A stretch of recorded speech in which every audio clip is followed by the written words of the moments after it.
जय महाराष्ट्र मंडळी, तुमच्या सर्वांचं पहिल्या व्लॉगमध्ये हार्दिक स्वागत। आज आपण जाणार आहोत नांदेड जिल्हा ते हिंगोली जिल्हा आणि हिंगोली जिल्ह्यातील प्रमुख एक देवस्थान ते म्हणजे औंढा नागनाथ। हे देवस्थान म्हणजे महाराष्ट्रातील 8वे ज्योतिर्लिंग।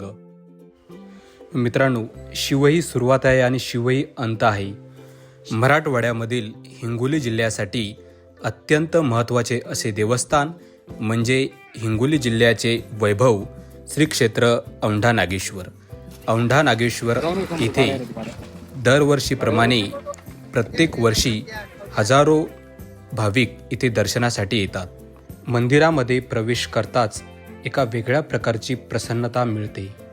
खरं तर असं म्हटलं जातं की 5000 वर्षापूर्वी या मंदिराचा इतिहास रचण्यात आला होता। मंदिराचा परिसर अतिशय स्वच्छ आणि सुंदर। इथे येणारे अनेक महाराष्ट्रातील नव्हे तर देशातून विदेशातून इथे दर्शनासाठी अनेक रोजच्या रोज भाविक इथे दाखल होत असतात। श्री औंढा नागनाथ इथे येण्यासाठी सर्वप्रथमतः तुम्हाला नांदेडला यावे लागेल। तसेच हिंगोलीसाठी सुद्धा ट्रेन उपलब्ध आहेत। त्यानंतर तुम्ही फक्त हिंगोलीहून 20 ते 25 किलोमीटरच्या अंतरावर बसने किंवा बाईकने ट्रॅव्हल करून येऊ शकता। खरं तर महाशिवरात्रीला सगळ्यात मोठा सोहळा होणारा तो म्हणजे औंढा नागेश्वर येथे भव्य दिव्य असा रथसोहळा। हा रथसोहळा बघण्यासाठी हजारोच्या संख्येने भाविक इथे जमतात। प्रत्येक मंदिराचा काही ना काही इतिहास असतो, तसाच या मंदिराचा सुद्धा एक सुवर्ण अक्षरांनी लिहिलेला एक इतिहास आहे। भक्तांचा सोहळा रोजच्या रोज वाढत चाललेला आहे। मंदिरात याच्या ठिकाणी आलेले आहात। हे जे मंदिर आहे हे मंदिर 5500 वर्षापूर्वीचं मंदिर आहे। या मंदिराला 5 आणि पांडव यांनी बांधलेले। विता 5500 वर्षापूर्वी विता गाव वगैरे काही नव्हते।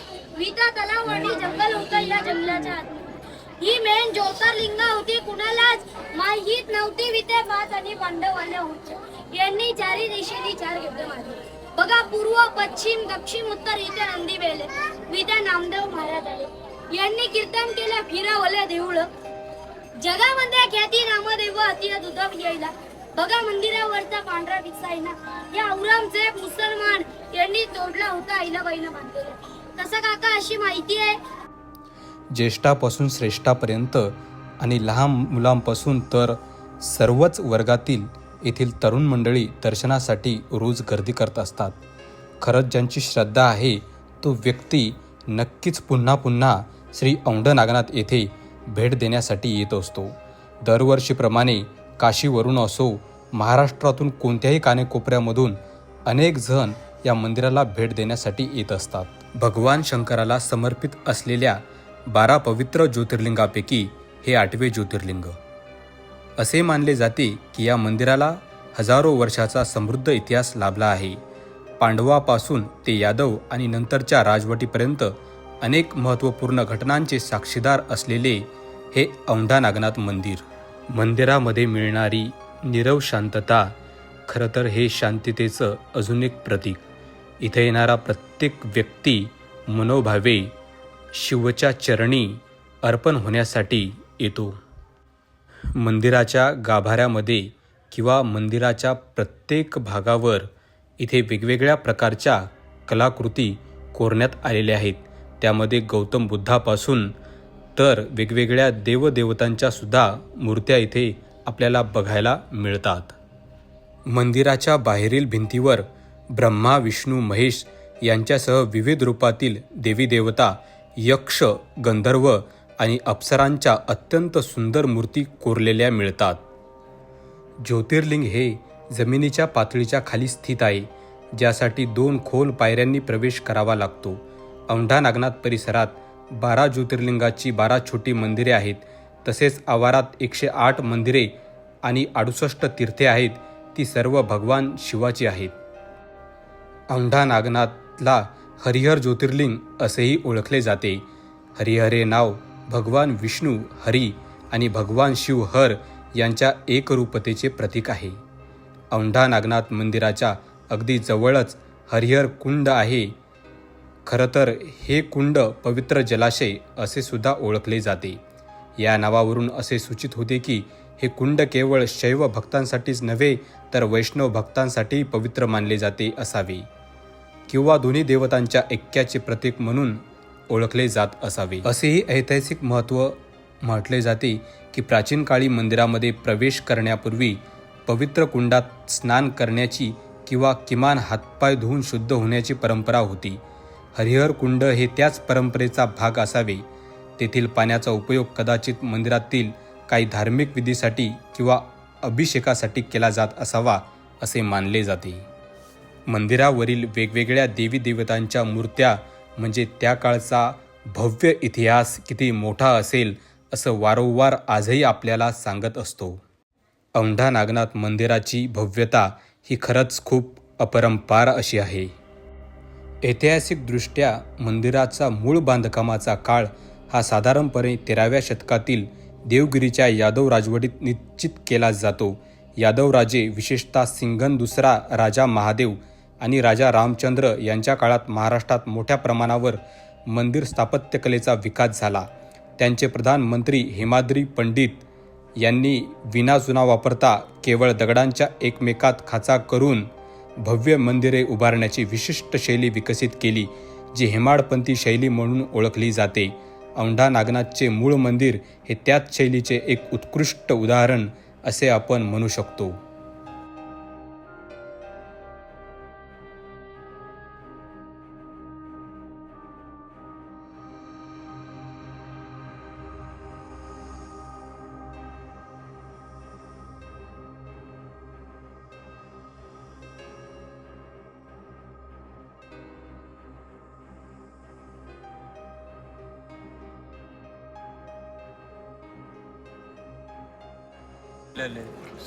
नामदेव महाराज पंढरपूरहून पायानं आलते. ज्यावेळेस नामदेव महाराज त्या दरवाज्यातून इकडं आलते.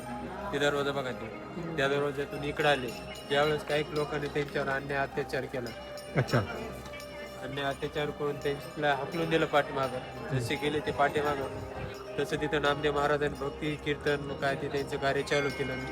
नामदेव महाराज म्हणले मी पंढरपूरहून पायानं आलो, माझ्या भक्तीचा महिमा आरंपार आहे. जसं नामदेव महाराज म्हणले तसं हे मंदिर असं गोल फिरलं नाही, असं गोल फिरलं नाही. पहिलं मंदिरचं तोंड इकडं होतं, आता इकडं तोंड झालं. कोणत्या मंदिरच्या महादेवाच्या मंदिरासमोर नंदीचं तोंड इकडं असते, या नंदीचं तोंड इकडे. हे मंदिराला पाया नाहीये. हा, तुम्ही कसं जमिनीवर थांबले तसं जमिनीवर थांबलेलं मंदिर. थांबलेलं नाही, त्याला पाया नाही. ठीक आहे, तिथं श्री शिवानागेश्वर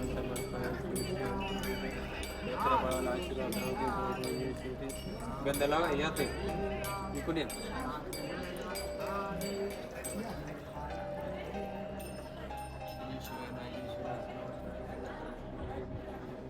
मंदिराच्या पायापाशी हत्तींच्या रांगा कोरलेल्या आहेत. हे हत्ती संपूर्ण मंदिराचा डोलारा आपल्या पाठीवर पेलत आहेत असे दर्शवले आहे. हे हत्तींचे कोरीवकाम अत्यंत सूक्ष्म आणि वास्तववादी आहे. आणि याच हत्तीच्या डोक्यावर आपण बघायला गेलं तर संपूर्ण मंदिर उभारलं आहे असं वाटतं. मंदिरावर विविध वाद्य वाजवणाऱ्या आणि नृत्य करणाऱ्या स्त्रियांच्या मूर्ती आहेत, ज्या त्या काळातील समृद्ध कलेची साक्ष देतात.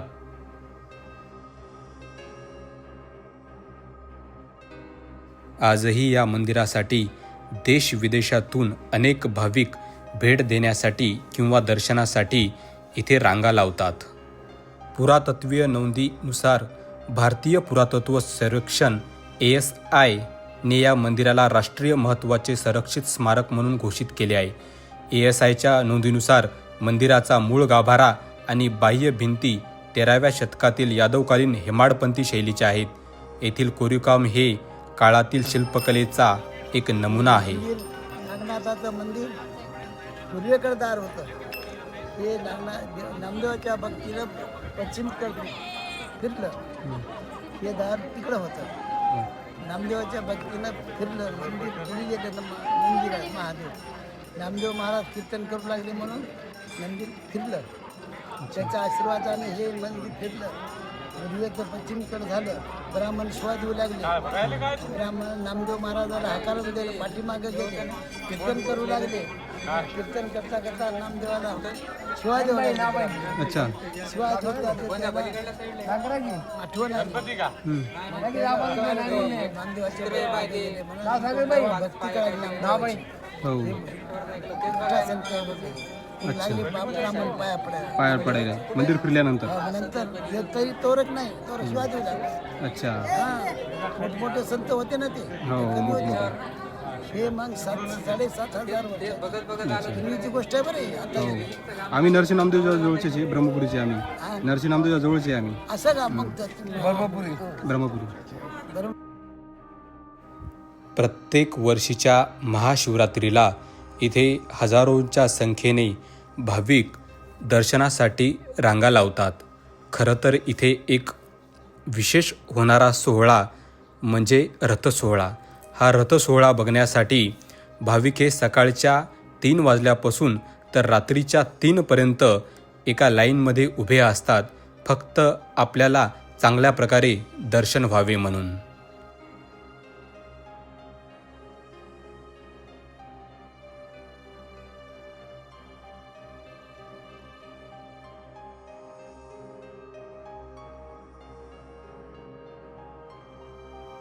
औंढा नागनाथ मंदिराच्या परिसरात सासू सुनेची बारव या नावाने ओळखली जाणारी एक ऐतिहासिक पायऱ्यांची विहीर आहे. त्याला बारव किंवा बावडी या भारतीय स्थापत्यशास्त्रातील वैशिष्ट्यपूर्ण रचना आहेत, ज्या पिण्याच्या पाण्याचा स्रोत म्हणून तसेच सामाजिक एकत्र येण्याचे ठिकाण म्हणून महत्त्वाच्या होत्या.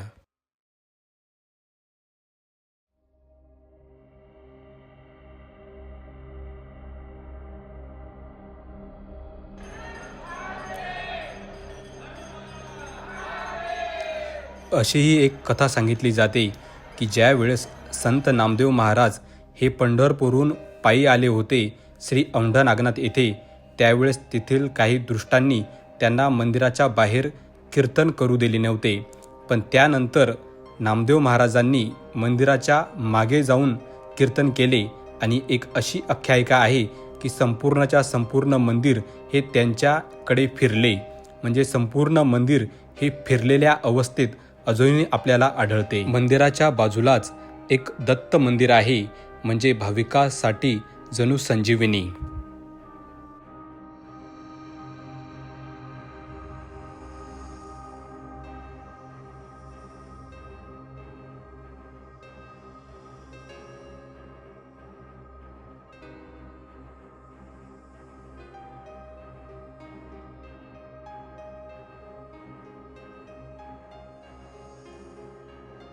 इथे होणारा दरवर्षीचा रथ उत्सव म्हणजे सर्व महाराष्ट्रातील नव्हे तर भारतातील भाविकांसाठी एक संजीवनी सोहळाच मानावे लागेल.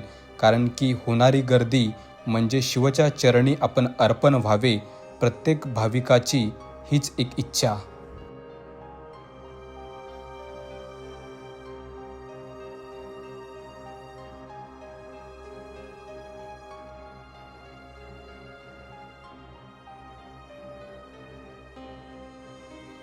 मूळ यादवकालीन मंदिराचा विध्वंस झाल्यानंतर मंदिराचा बराचसा भाग दुर्लक्षित अवस्थेत होता.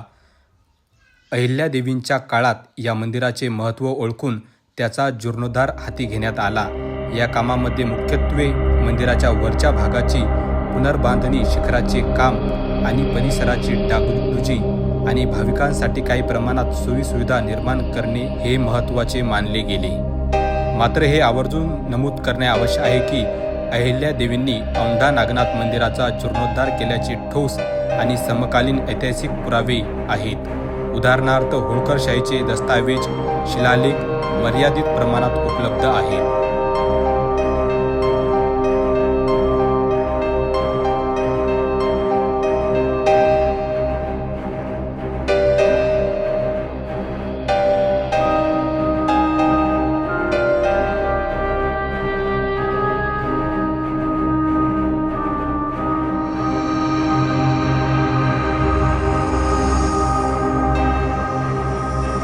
श्री क्षेत्र औंढा नागनाथ मंदिराच्या जवळच श्री संत नामदेव महाराज यांचे गुरु विठोबा खेचर यांचे सुद्धा अत्यंत सुंदर अशा अवस्थेत एक मंदिर आहे.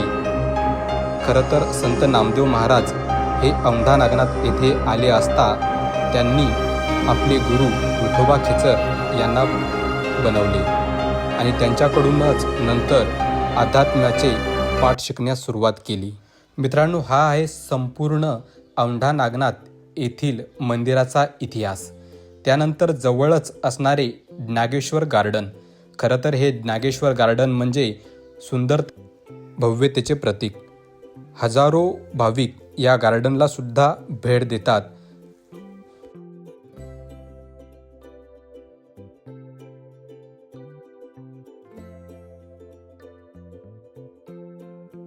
लहान मुलांपासून तर ज्येष्ठापर्यंत आपलं मन मोकळं व्हावं म्हणून इथे होणारी गर्दी ही हजारोंची असते.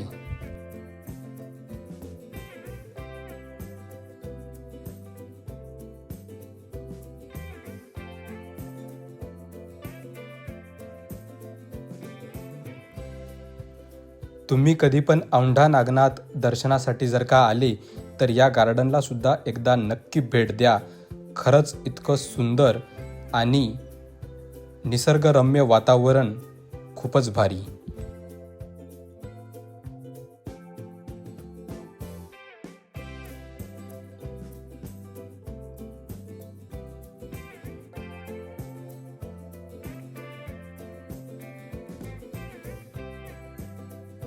बाकी स्वतःच्या आनंदासाठी तुम्हाला येथे बोटिंग सुद्धा मिळेल, तेही फक्त 80 रुपयामध्ये. या गार्डनमध्ये अनेक प्रकारची वृक्षवल्ली आहेत. खरं तर पक्ष्यांचा किलकलाट हा मनमोहक वाटत जातो.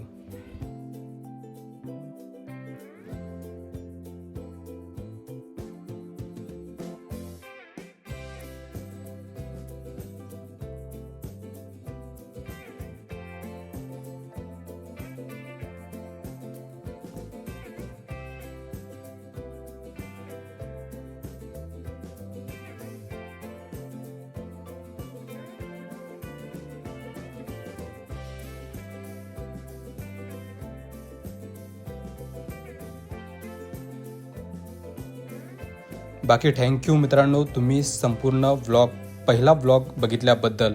नक्कीच चॅनलला सबस्क्राईब करा आणि इथून समोर येणारी जर्नी आपण सोबत स्टार्ट करूया. नक्की सोबत राहा. Stay tune. थँक्यू.